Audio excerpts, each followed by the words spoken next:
oftentimes at reenactments, I will have people, usually more informed members of the audience, point out that I am wearing the uniform of a grenadier, based primarily on their seeing the bearskin cap. But this is not entirely true.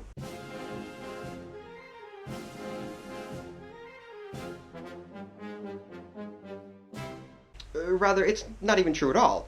This is not the uniform of a grenadier in any way. This is the uniform of a Fusilier. So now we may be asking, what exactly is the difference between a Fusilier and a grenadier? Well, first off, you can always tell a grenadier by their bearskin caps are, I don't know if you can see see it all the way up based on where I'm standing, but are a little bit taller than mine. This one's about, what, 10 inches or so? The grenadier's cap will be, 9 or 10 inches, will be about 2 inches taller, about 11 or 12 inches tall. Another thing is that grenadiers will, on their cartridge box belt, be carrying a little gold, it looks kind of like a candle or like a whistle, sort of, that they would be keeping a piece of burning hempen rope in for lighting the grenades. So that's what a grenadier would be wearing, but what exactly is, and this is the real question that we want to answer, what is a Fusilier? Because everyone knows, grenades, they throw the grenades, they were the big guys, they were the stronger ones, they were always on the right. What's a Fusilier? What do they do? Are they something special? Well, by the time of the American Revolution, not really. No, they're not anything special. It's really just in the name. You see, the term Fusilier comes from the French fusil, or flintlock, which is this machine right here. The piece of flint in the jaws goes forward, strikes a piece of steel, scrapes sparks into the pan goes off, and bullet goes shooty-shooty. And of course, in the American War of Independence, everyone is carrying one of these. The caplock had not yet been invented, and the matchlock, which had a piece of burning hempen rope which was touched to the pan to make it go off, well, that's been entirely phased out by this point. This is the standard technology. It's the height of technology, but it's the standard technology of the day. But before this was the case, and when all musketmen were carrying around matchlock muskets rather than flintlocks or anything fancy like that, it was the first soldiers who were given these flintlock devices, these newer, more expensive muskets, way back in the early days. I'll put some dates down below because I can't quite think of it off the top of my head now. It was the first soldiers who were given these devices who were called Fusiliers because they were using the fusil. So why exactly would a soldier be given one of these new devices? What made it better? And what made them distinct as a Fusilier? Like, why were specific groups given them, and what purpose did they serve, these new, slightly better equipped units? The primary function of the Fusilier, way back in the day when, again, they were first coming out, was to guard the artillery and the baggage trains. Now, why is that the case? If you think about artillery, what do we think? We think the cannonball, the actual artillery piece, and a lot of gunpowder.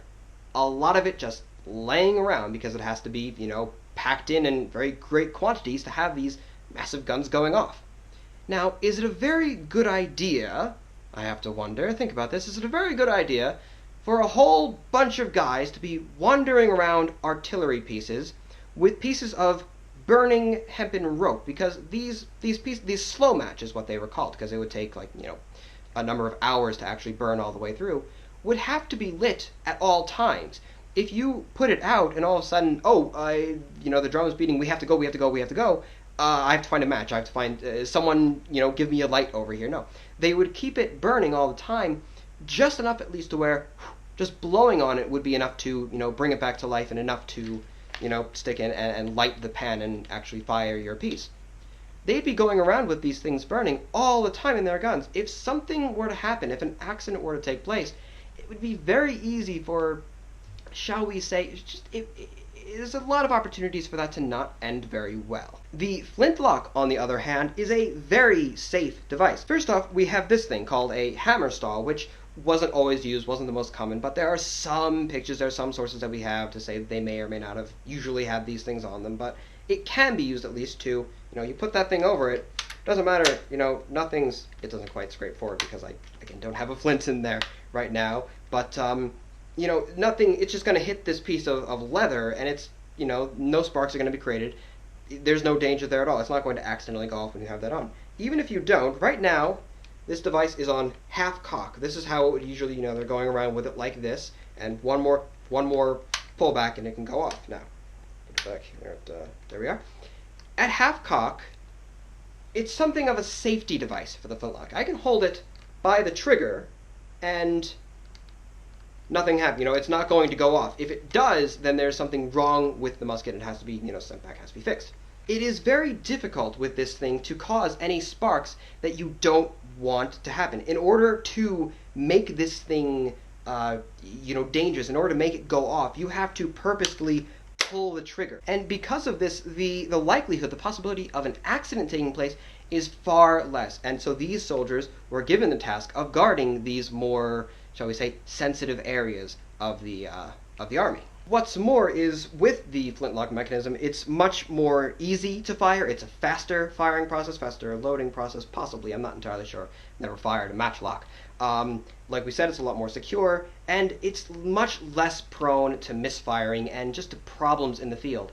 If your flint it stops going off, you can take your musket tool. It's sort of a triangular thing. I actually lost mine in the last event, so I can't show it to you. I'm sorry, but I'll put a picture up. You can use that to just sort of like knock on the side and try and shave it down, get more of an edge. And worst case scenario, you have to replace the flint. So you just unscrew it, take it out, and you put a new flint in there and tighten it up, and hopefully you'll have better luck with that one. Otherwise, wipe off the piece of the steel there, try and get the humidity off.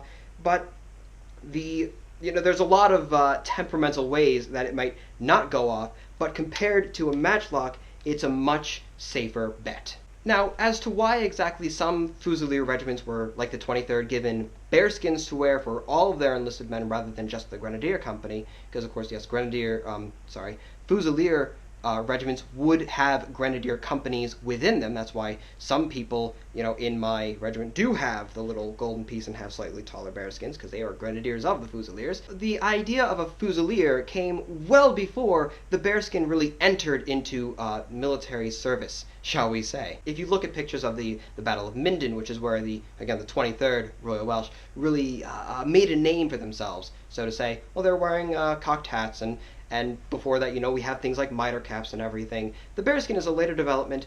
It was really just given to regiments like the 23rd as sort of a status symbol, as a saying, you guys you're tough, you're pretty good, you have a long, esteemed history, have a bearskin, have a much less comfortable hat because it makes you look more intimidating, I suppose. Now, as to why Grenadiers were usually given bearskin caps and why it was something of a status symbol to be wearing one, well, we can talk about that in the next video.